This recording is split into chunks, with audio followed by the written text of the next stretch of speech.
San Miguel Gómez Nadal, que nos habla sobre los inicios de la guerra del asiento en el campo de Libertad en 1739-1740.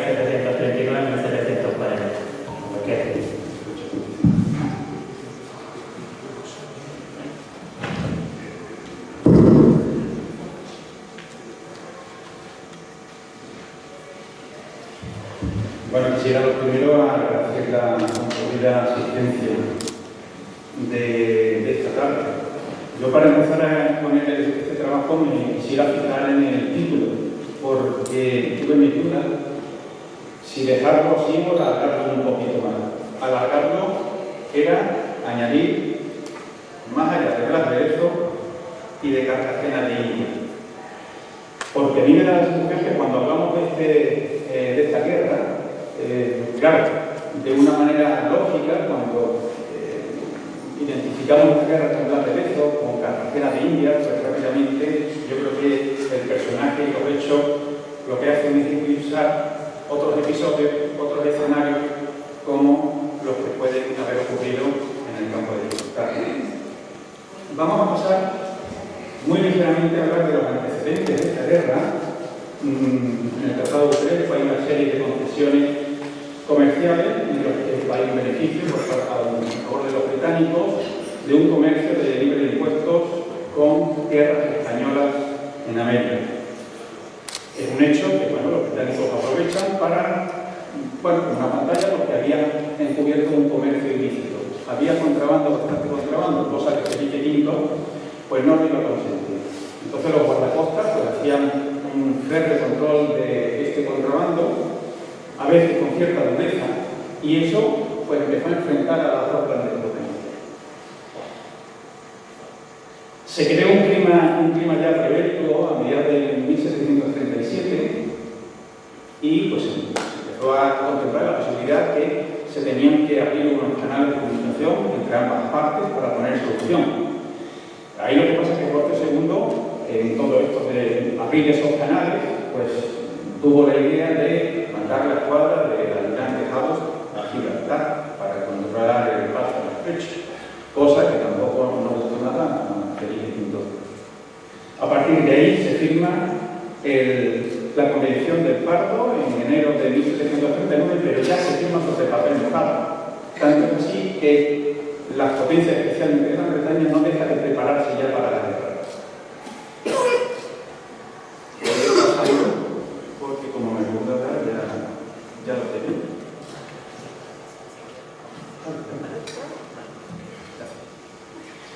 ¿Qué nos interesa de aquí? Bueno, nos interesa que desde el primer momento se pone en alerta el campo de Gibraltar, especialmente. Ya se distribuyen los ejércitos, el de Andalucía, pues estaba al mando del buque de Montemar.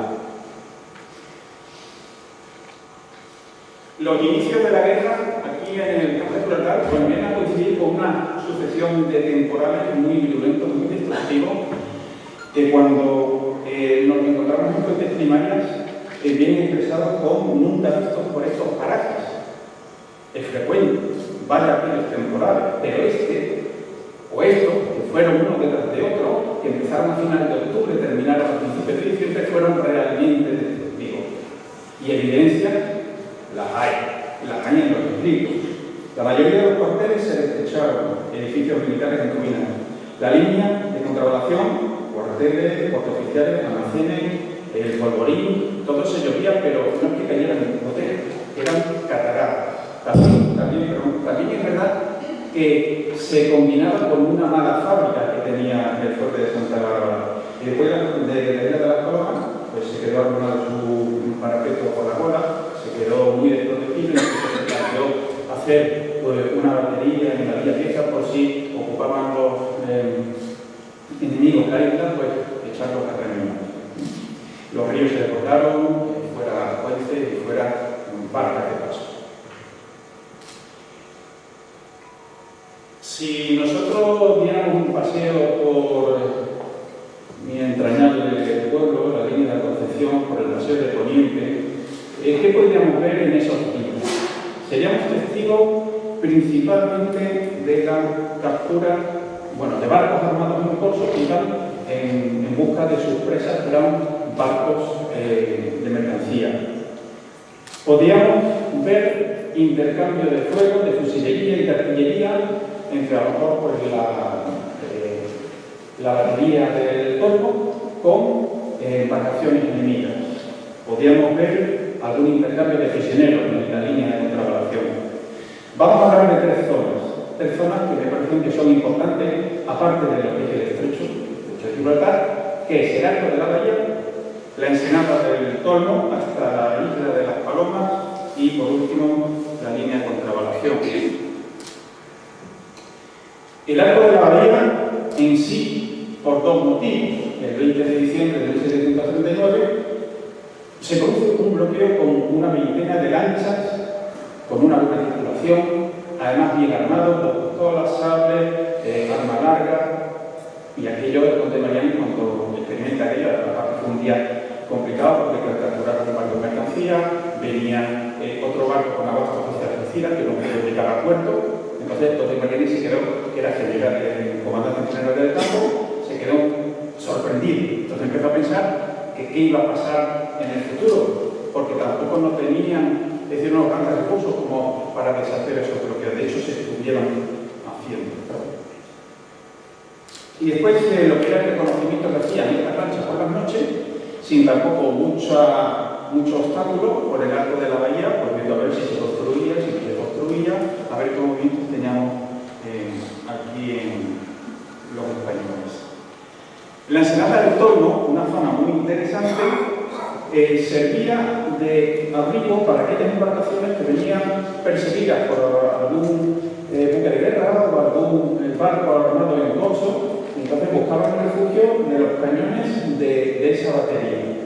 El ejemplo más llamativo de los que he podido consultar es el de la galera de invierno. Un barco que es capturado por un barco corsario que sale de la Algeciras, captura, se lo lleva a Ceuta, y el Ceuta al día siguiente pues intentan llevárselo, nada más que el puerto camino de Cádiz, pero le sale al paso un barco de guerra. Un barco de guerra que rápidamente lo que hace la galera de invierno, ya dominada por los españoles, por los corsarios, se va en busca de ese refugio. Ahí se produce un intercambio de artillería con mala fortuna para la batería y con bastante buena fortuna para el barco, para el buque de guerra, porque le suelta 150 cañonazos y como consecuencia prácticamente la destruye. Después también Diego Bordi, que era ingeniero director de la Real Junta de Obras, le ordena a Carlos Coello, que era ingeniero que sustituyó a otro que era Daudeterre, que lo mandaron a América, de gobernador de una plaza, le ordenó una serie de unas misiones, que era que tenía que hacer en Punta Carnero, tenía que levantar un par de perfiles, y después en la isla de las Palomas tenía que hacer también un trabajo de escapamiento y protección de la bola. Lo que pasa es que, bueno, bien enfermo, muy enfermo, y hasta diciembre no se puso a trabajar. Eran unos meses que fueron fundamentales, eran muy importantes. Finalmente sí que hizo plano, hizo los perfiles, y para la parte de lo que era Isla de las Palmas, bueno, pues solamente llegó un presupuesto de 1.500 reales de ellos, que no le daba solamente nada más que para hacer un escapamiento y no se le podía meter en mampostería. Al final se relegó la idea porque si llovía, el dinero iba a caer a la basura. Después pasamos a la línea de contravalación. Interesante también. Interesante porque yo no sé si alguno recuerda el encuentro que tuvimos en Castellar de la Frontera. Yo decía, yo argumentaba que en 1738 todavía no estaba concluida la línea de contravalación. Bueno, pues hoy vengo aquí para decir lo mismo, pero yo adelanto ya el año y me ubico a principios de 1740. Las evidencias, bueno, pues sí las tenemos presentes. Había, bueno, la línea de contravalación vienen a ser dos grandes fuertes en el que entre medio hay unas plazas de armas. Dos plazas de armas estaban abiertas por el ángulo saliente. Una está abierta por el ángulo entrante, por el camino cubierto. Estaba sin perfeccionar parte de la banqueta y de la empalizada. Estaba por parir. no estaba bien clavada con tierra, que era como se tenía que poner. Aparte, faltaban rastrillos, 5. Decía el conde Mariani, y otras muy considerables, otras faltas muy considerables de las faltas de perfección. Después también las plazas de San Carlos, de San José y San Fernando estaban descubiertas por la Torre.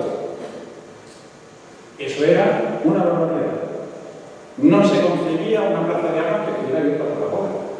Entonces eso estaba totalmente desprotegida la línea. Conde Mariani lo que hizo era proponer que por lo menos y rápidamente se hiciera de tierra y fajín, y ya se haría, como se hizo, de mampostería. Las puertas de los dos grandes fuertes no se podían cerrar, no había. ¿Qué se les ocurría? Bueno, pues podemos poner camas, bancos, enseres, de todo lo que queramos, pero ellos también decían, pero es que con un petardo vuelan y no sirve de nada. Faltaba poner el suelo del Polvorín, parte de la explanada de Santa Bárbara. Faltaban algunas ventanas y algunas traversas. Las traversas también de Poniente, parte del glacis de San Carlos, bueno, etcétera, etcétera. Vamos terminando. Sobre la estrategia militar a seguir en estos días, bueno, el asalto a la plaza. ¿Había un plan de asalto a la plaza? Bueno, sí, pero que tampoco no era plausible. Es decir, Maurici era un cura que estuvo en 1736 viviendo allí 10 meses, se dedicó a levantar plano, tomar medidas, caminos, etcétera, levantar un plano de lo que era la situación, lo que era la plaza de Gibraltar, con idea de que eso pudiera servir algún día para asaltar. En 1738 ejecuta ese plano y es la base que se va a tener para que, a ver, ¿a quién se le ocurre? Que no se le iba a ocurrir a nadie, hacer un asalto. En Algeciras era tan poca los soldados que había que el conde Mariani dio permiso a Francisco Escobar, que era regidor de San Roque, de poder reclutar a civiles y armarlos para hacer frente a un insulto inglés. En la línea, el conde Mariani hizo unas instrucciones por si había un ataque. Lo que pasa es que las instrucciones eran un poquito básicas en el sentido que no habría un gran abanico de posibilidades de ataque, sino que lo que básicamente se planteaba era que por puerta tierra saltaran y que se dirigieran a vanguardia a la línea. Y también era lo que realmente daba miedo, un ataque que fuera un desembarco entre San Roque y la línea y que entraran por retaguardia, porque ahí estaba un poquito ya mal la cosa. Pero después, los ingenieros de la Real Junta de Obras, Superviera y Botti, dicen, pero bueno, pero es que hay. Pero es que hay otra posibilidad. Y si Jado coge sus cuadras, las coloca en algo fuerte y empieza a cañonear los dos fuertes. ¿Qué hay pensado para eso? Al final, en líneas generales, lo que se iba a hacer era que si había un ataque, 150 soldados de las plazas de armas estaban entre medio del dos grandes fuertes, se iban para un fuerte, 150 para el otro, cosa que no estaban de acuerdo. La Real Junta de Obras, y allí tenían que esperar al auxilio de la caballería, que era poco honroso, según conde Mariani, de ese proceso. Después, el gran campamento que se hizo estuvo vigente un par de meses, en el que se intentó allí agrupar a prácticamente casi todas las fuerzas, casi todas. Por ejemplo, el regimiento de estudiantes había uno aquí en Algeciras, ¿no? Otro estaría allí. Al final parece que no fue buena idea, había muchas quejas, había muchos desgastes, aparte de económico, había muchos desgastes de movimiento de soldados haciendo sus patrullas, y duró 6 meses hasta diciembre de 1740. Allá se deshizo, se empezaron a mandar pues, regimientos para otras partes. De hecho, al mes, en julio, en agosto, un mes de estar ya este campamento, ya salieron regimientos hacia acá porque se temía que iba a haber un asalto a la plaza. Después los enfermos se lo llevaban a la hospital de Algeciras, pasaban hambre como ellos mismos, que se morían, allí les daban de comer y bueno, eran un poco así picaron y decían, bueno, mira, me como un poquito menos, después pueden dejar una moneda que queda con el resto de la comida. Cuando se enteró el conde de Mariani, sí que puso un punto final a esa historia. Y por último, el tema del contrabando, muy importante. ¿Por qué? Porque si nos vamos fijando en el abastecimiento de la plaza durante este tiempo, no hay falta prácticamente de nada, si acaso en algún momento de carne, que era cuando cogían la carne y la reservaban para los enfermos. Si acaso, bueno, tenía un poquito el precio del vino, ¿no? Como un poquito, según estaba el precio del vino, el tinto y el blanco, pues así veían el abastecimiento. Si estaba caro el vino, es que faltaba algo. Agua, toda la que tuvieran. No había problema. El contrabando venía tanto de Levante como de Poniente. De Levante, pues desde Málaga, Marbella, Estepona, y por parte de Poniente, pues de cualquier punto de la costa capitana, incluso del interior, como era el caso de la frontera, que venían en barcas. ¿De acuerdo? Entonces, bueno, pues hasta ahí. Yo creo que muchísimas gracias por su atención.